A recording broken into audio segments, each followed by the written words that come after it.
tô aqui no meu espaço, uma casa de ideias, e tô aqui para compartilhar um pouquinho do meu trabalho com vocês, alguns pensamentos, algumas dicas, enfim, para poder contribuir um pouquinho aí também, pouquinho não, né? Bastante, com o universo da beleza, com o universo da imagem, com todo o processo de autoconhecimento também, e, e toda a parte profissional, né? Algumas pessoas que às vezes me escrevem, me perguntam como é empreender também nesse meio. Então, vou falar um pouquinho sobre isso.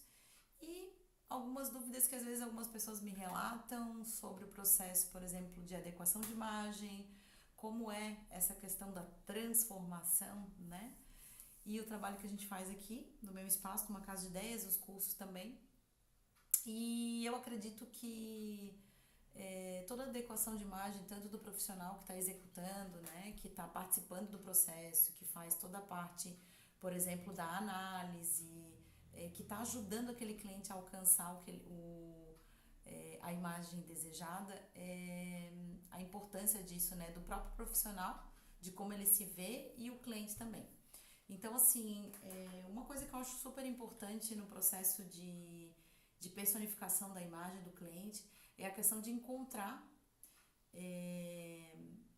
o seu próprio estilo, a sua personalidade dentro do processo de autoconhecimento e como que a gente chega até isso, né? Através de uma anamnese, através de toda a análise comportamental, os perfis comportamentais, os temperamentos, os arquétipos. Então, eu utilizo ferramentas não só do processo de visagismo, né, que vem dos arquétipos de Carl Jung, do próprio visagismo do Philip, Claude Julliard, enfim, todos os estudiosos, Fernand Aubry, que foi um dos principais cabeleireiros e maquiadores também nesse processo. E uso também ferramentas do coach, né, para trabalhar essa questão da anamnese, dos perfis comportamentais, enneagrama, vai muito além de só a face, do estudo também das linhas do corpo, né? E eu, como designer de moda, também utilizo elementos do design, que seriam toda essa parte de linhas, formas das cores, né? As próprias formas também. E as linhas, se são inclinadas, se são paralelas, se são linhas verticais, horizontais, todos os elementos, os círculos, os triângulos, enfim. Toda a parte do design que a gente estuda dentro do próprio design da moda, né? Do processo de construção de uma coleção, né? Do estudo da semiótica. Então, é bem importante essa parte, não só a parte da análise facial, mas de tudo isso que a gente vai utilizar, esses elementos para a transformação.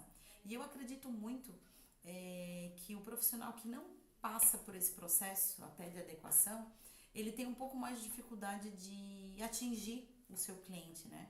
Então, aquele profissional que às vezes tem algumas limitações diante da sua própria imagem, né? De permanecer com o cabelo um pouco mais tradicional, a própria imagem, não usar acessório. Eu tenho alguns desafios durante o processo da análise, como clientes que eu já peguei, que dependendo da crença, da religião, né, da questão da sua espiritualidade, não utilizam acessórios. Então dá um pouco mais de dificuldade para quem é uma consultora de imagem que sabe a importância que um acessório faz, que muda todo o perfil, né? Potencializa mais a imagem do cliente. Através dos acessórios a gente passa um pouco mais de aperto, né? E eu acredito também que o profissional que não consegue, que não acaba não atingindo, não participando desse processo nele mesmo, ele tem um pouco mais de dificuldade de se colocar no lugar do outro também. Então, eu já passei por algumas transformações que às vezes eu me senti um pouco mais insegura. Então, eu sei que aquele cliente que eu vou trabalhar, ele vai se sentir assim também. Então, a gente tem um pouco mais de tato, de cuidado, porque a gente já passou por isso também. Então, a gente sabe como que ele se sente, porque eu já passei por isso. Então, fica muito mais fácil de eu entendê-lo, porque eu já estou calejada também nesse processo da própria mudança de imagem em mim, potencializando meu estilo e minha personalidade, né? E o estilo e personalidade, o próprio estilo, ele vem da construção da nossa vida, né? Das coisas que vão fazendo parte, que vão colando aqui na nossa pele, no nosso DNA, as nossas dificuldades, as alegrias da vida, as mudanças que a gente tem, às vezes de profissão, de cargo, de relacionamentos, de mudança de cidade, de país, enfim, tudo isso vai fazendo parte da nossa construção da própria imagem, e isso está embutido na gente, e a gente quer trazer isso para o nosso dia a dia, através dos acessórios.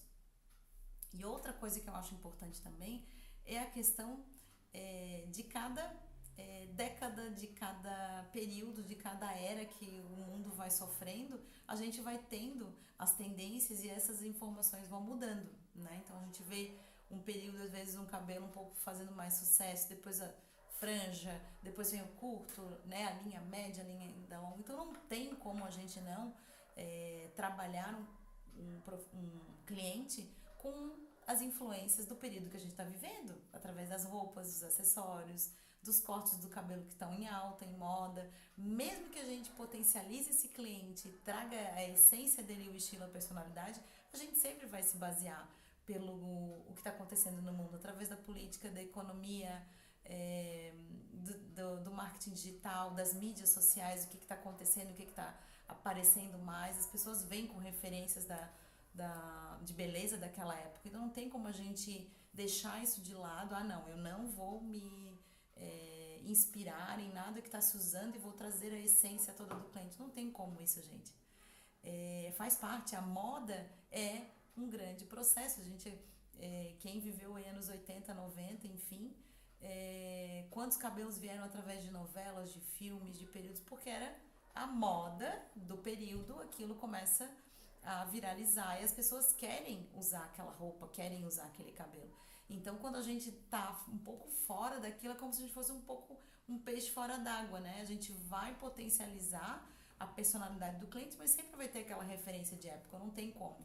Como a gente está vendo agora, né, os cabelos médios, os cabelos curtos, a mulher está se empoderando, então ela está arregaçando as mangas, produzindo, empreendendo, e isso está acontecendo que o cabelo está diminuindo, né? Não que o cabelo longo não esteja em alta, mas ele o cabelo longo ele sempre vai ser uma referência de sensualidade, né, de feminino. Eu indico para quem geralmente está solteira, tá querendo seduzir, tá naquele processo ainda do feminino, porque a gente sabe que a imagem do cabelo um pouco mais curto, ele sempre vai transmitir uma força. Se a gente for estudar linhas, é isso. Então, se a gente for levar ao pé da letra, a gente vai chegar a isso na semiótica, no que o nosso cérebro lê para aquelas linhas e formas. Não tem como a gente se desconectar disso. Por isso que quando a gente potencializa a nossa imagem como profissional, não que toda consultora de imagem tem que ter a mesma cara, o mesmo cabelo, dentro do seu processo você vai encontrar a sua melhor versão, a sua melhor forma, né?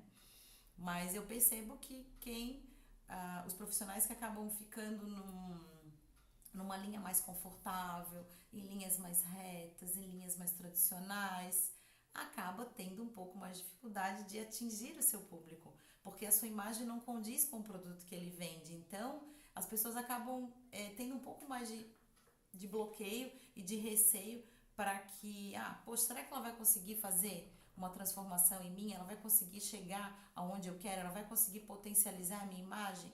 Se a dela, ela não conseguiu, e aí? Né? E eu acredito também, como eu gosto de cabelos mais ousados, eu vou atrair público para cortes mais ousados, que trabalham a minha linguagem, até mesmo a linguagem da Paula, que trabalha comigo há 7 anos. Então, as nossas clientes têm um tipo de perfil que é diferente de uma outra consultora, que às vezes tem um perfil mais clássico, um cabelo mais clássico, usa roupas mais clássicas, uma consultora de imagem, uma visagista, enfim, uma cabeleireira. Então, a gente meio que pré-determina também um pouco dos clientes que a gente vai atrair, né? E é isso que eu gostaria de falar um pouquinho para vocês sobre hoje. Já falei bastante, né? Quase 10 minutos falando. Mas é isso. E vamos continuar acompanhando aí meu trabalho nas redes sociais, no Facebook, na minha fanpage, na Ana Machado, e no Instagram também. E uma excelente semana aí, cheia de luz, de paz, de muito trabalho, né? E que a gente possa conseguir conciliar a nossa imagem, a nossa embalagem com toda a nossa missão, com todo o nosso amor que a gente tem para oferecer para as pessoas também que o mundo está precisando. Um beijo grande, uma excelente semana, gente. Tchau, tchau.